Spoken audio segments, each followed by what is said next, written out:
ओम श्री साईनाथाय नमः। बाबा की परम कृपा से अध्याय 40 प्रारंभ करते हैं। उद्यापन में वचन निभाने बन सन्यासी आए, जहां न पहुंच सके वहां चित्र दिया भिजवाए। इस अध्याय में 2 कथाओं का वर्णन है। पहली कथा बाबा किस प्रकार श्रीमान देव की मां के यहां उद्यापन में सम्मिलित हुए, और दूसरी कथा बाबा किस प्रकार होली त्योहार के भोजन समारोह के अवसर पर बांद्रा में हेमाड़ पंत के घर पधारे। प्रस्तावना। श्री साईं समर्थ धन्य है जिनका नाम बड़ा सुंदर है। वे सांसारिक और आध्यात्मिक दोनों ही विषयों में अपने भक्तों को उपदेश देते हैं और भक्तों को अपना जीवन ध्येय प्राप्त करने में सहायता प्रदान कर उन्हें अपनी शक्ति प्रदान करते हैं। वे भेदभाव की भावना को नष्ट कर उन्हें अप्राप्य वस्तु की प्राप्ति कराते हैं। भक्त लोग साईं के चरणों पर भक्ति पूर्वक गिरते हैं और श्री साईं बाबा भी भेदभाव रहित होकर प्रेम पूर्वक भक्तों को हृदय से लगाते हैं। वे भक्तगण में ऐसे सम्मिलित हो जाते हैं जैसे वर्षा ऋतु में जल नदियों से मिलता तथा उन्हें अपनी शक्ति और मान देता है। आइए अब पहली कथा श्रीमती देव का उद्यापन उत्सव की सुने। श्री बी.वी. देव ढाणू जिला ठाणे में मामलतदार थे। उनकी माता ने लगभग 25 या 30 व्रत लिए थे, इसलिए अब उनका उद्यापन करना आवश्यक था। उद्यापन के साथ साथ 100-200 ब्राह्मणों का भोजन भी होने वाला था।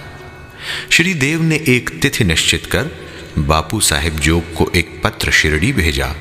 उसमें उन्होंने लिखा, तुम मेरी ओर से श्री साईं बाबा को उद्यापन और भोजन में सम्मिलित होने का निमंत्रण दे देना और उनसे प्रार्थना करना कि उनकी अनुपस्थिति में उत्सव अपूर्ण ही रहेगा।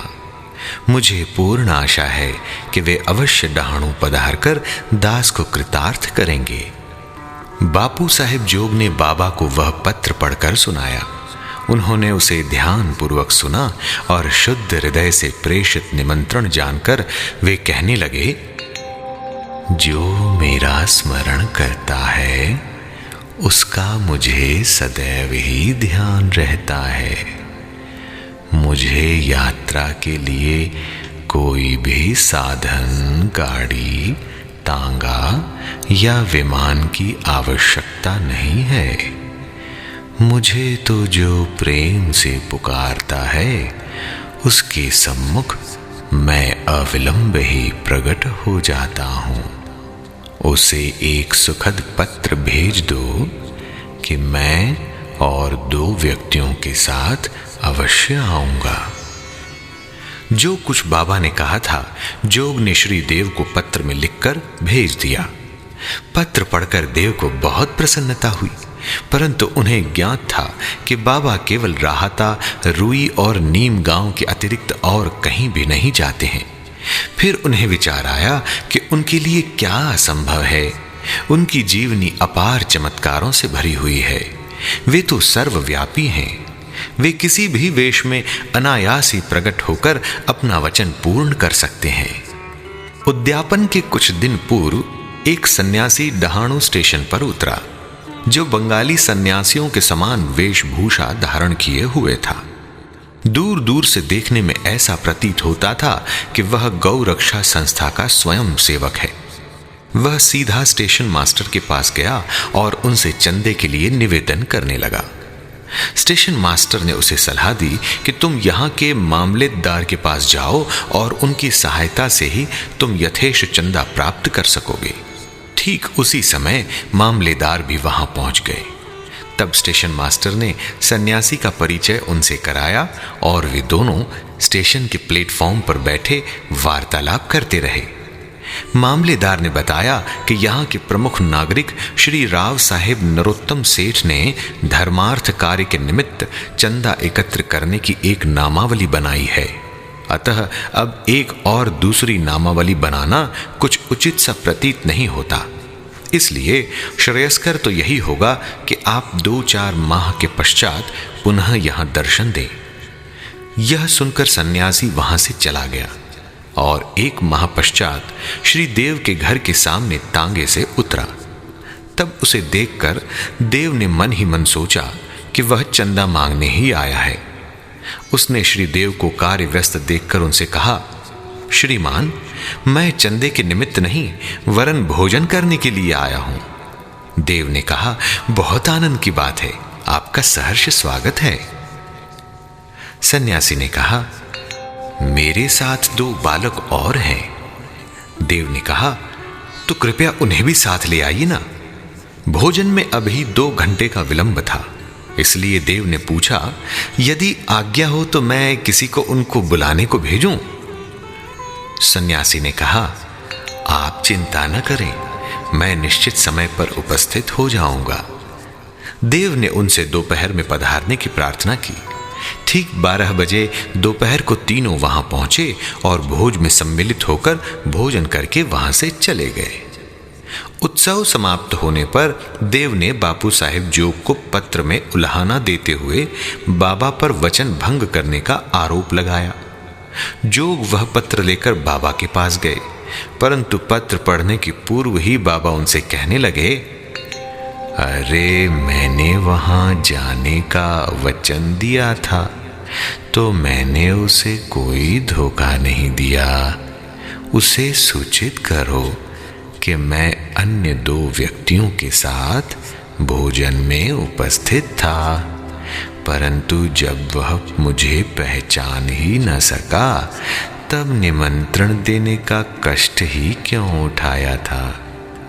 उसे लिखो कि उसने सोचा होगा कि वह सन्यासी चंदा मांगने आया है, परंतु क्या मैंने उसका संदेह दूर नहीं कर दिया था कि 2 अन्य व्यक्तियों के साथ मैं भोजन के लिए आऊंगा, और क्या वे त्रिमूर्तियां ठीक समय पर भोजन में सम्मिलित नहीं हुई? देखो, मैं अपना वचन पूर्ण करने के लिए अपना सर्वस्व निछावर कर दूंगा। मेरे शब्द कभी असत्य न निकलेंगे। इस उत्तर से जोग के हृदय में बहुत प्रसन्नता हुई और उन्होंने पूर्ण उत्तर लिखकर देव को भेज दिया। जब देव ने उत्तर पढ़ा तो उनकी आंखों से अश्रुधाराएं प्रवाहित होने लगी। उन्हें अपने आप पर बड़ा ही क्रोध आ रहा था कि मैंने व्यर्थ ही बाबा पर दोषारोपण किया। वे आश्चर्यचकित से हो गए कि किस तरह मैंने सन्यासी की पूर्व यात्रा से धोखा खाया, जो कि चंदा मांगने आया था और सन्यासी के शब्दों का अर्थ भी न समझ पाया कि अन्य 2 व्यक्तियों के साथ मैं भोजन पर आऊंगा। इस कथा से विदित होता है, जब भक्त अनन्य भाव से सद्गुरु की शरण में आता है तभी उसे अनुभव होने लगता है कि उसके सब धार्मिक कृत्य उत्तम प्रकार से चलते हैं और निर्विघ्न समाप्त होते हैं। आइए अब दूसरी कथा सुने, हेमाड़ पंत का होली त्योहार पर सहभोज। इस कथा में यह बतलाया गया है कि बाबा ने किस प्रकार चित्र के रूप में प्रकट होकर अपने भक्तों की इच्छा पूर्ण की। सन 1917 में होली पूर्णिमा के दिन हेमाड़ पंत को एक स्वप्न हुआ।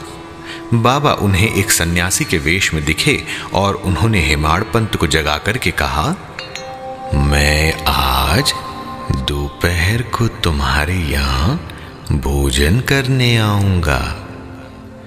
जागृत करना भी स्वप्न का एक भाग ही था, परंतु जब उनकी निद्रा सचमुच में भंग हुई तो उन्हें न तो बाबा और न ही कोई अन्य सन्यासी ही दिखाई दिया। वे अपनी स्मृति दौड़ाने लगे और अब उन्हें सन्यासी के प्रत्येक शब्द की स्मृति हो आई। यद्यपि वे बाबा के सानिध्य का लाभ गत 7 वर्षों से उठा रहे थे तथा उन्हीं का निरंतर ध्यान किया करते थे, परंतु यह कभी भी आशा न थी कि बाबा भी कभी उनके घर पधारकर भोजन कर उन्हें कृतार्थ करेंगे।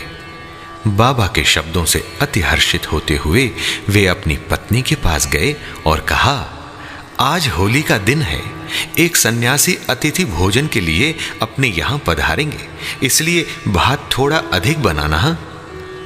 उनकी पत्नी ने अतिथि के संबंध में पूछताछ की। प्रत्युत्तर में हेमाड़ पंत ने बात गुप्त न रखकर स्वप्न का वृत्तांत सत्य सत्य बतला दिया। तब वे संदेह पूर्वक पूछने लगीं कि क्या ये भी कभी संभव है कि वे शिरडी के उत्तम भोजन त्याग कर इतनी दूर बांद्रा में अपना रूखा सूखा भोजन करने को पधारेंगे। हेमाड़ पंत ने विश्वास दिलाया कि उनके लिए क्या असंभव है। हो सकता है वे स्वयं न आएं और कोई अन्य स्वरूप धारण कर यहां पधारें। इस कारण थोड़ा अधिक भात बनाने में हानि ही क्या है। इसके उपरांत भोजन की तैयारियां प्रारंभ हो गईं। होली का पूजन प्रारंभ हो गया और पत्तलें बिछाकर उनके चारों ओर रंगोली डाल दी गई। 2 पंक्तियां बनाई गईं और बीच में अतिथि के लिए स्थान छोड़ दिया गया। घर के सभी कुटुंबी, पुत्र, नाती, लड़कियां, दामाद इत्यादि ने अपना अपना स्थान ग्रहण कर लिया और भोजन परोसना भी प्रारंभ हो गया। जब भोजन परोसा जा रहा था तो प्रत्येक व्यक्ति उस अज्ञात अतिथि की उत्सुकता पूर्वक राह देख रहा था। जब मध्याह्न भी हो गया और कोई भी न आया, तब द्वार बंद कर सांकल चढ़ा दी गई।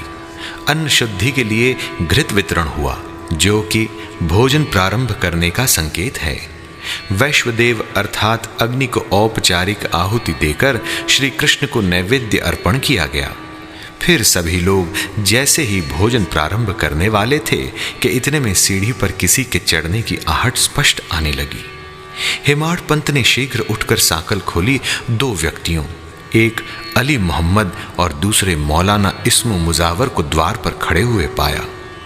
इन लोगों ने जब देखा कि भोजन परोसा जा चुका है और केवल प्रारंभ करना ही शेष है, तो उन्होंने विनीत भाव में कहा कि आपको बड़ी असुविधा हुई, इसके लिए हम क्षमा प्रार्थी हैं। आप अपनी थाली छोड़कर दौड़े आए हैं तथा अन्य लोग भी आपकी प्रतीक्षा में हैं, इसलिए आप अपनी यह संपदा संभालिए। इससे संबंधित आश्चर्यजनक घटना किसी अन्य सुविधाजनक अवसर पर सुनाएंगे। ऐसा कहकर उन्होंने पुराने समाचार पत्रों में लिपटा हुआ एक पैकेट निकालकर उसे खोलकर मेज पर रख दिया। कागज के आवरण को ज्यों ही हेमाड़ पंत ने हटाया तो उन्हें बाबा का एक बड़ा सुंदर चित्र देखकर महान आश्चर्य हुआ। बाबा का चित्र देखकर वे द्रवित हो गए। उनके नेत्रों से आंसुओं की धारा प्रवाहित होने लगी और उनके समूचे शरीर में रोमांच हो आया। उनका मस्तक बाबा के श्री चरणों पर झुक गया। वे सोचने लगे कि बाबा ने इस लीला के रूप में ही मुझे आशीर्वाद दिया है। कौतूहलवश उन्होंने अली मोहम्मद से प्रश्न किया कि बाबा का यह मनोहर चित्र आपको कहां से प्राप्त हुआ। उन्होंने बताया कि मैंने इसे एक दुकान से खरीदा था। इसका पूर्ण विवरण मैं किसी अन्य समय के लिए शेष रखता हूं। कृपया आप अब भोजन कीजिए, क्योंकि सभी आपकी ही प्रतीक्षा कर रहे हैं।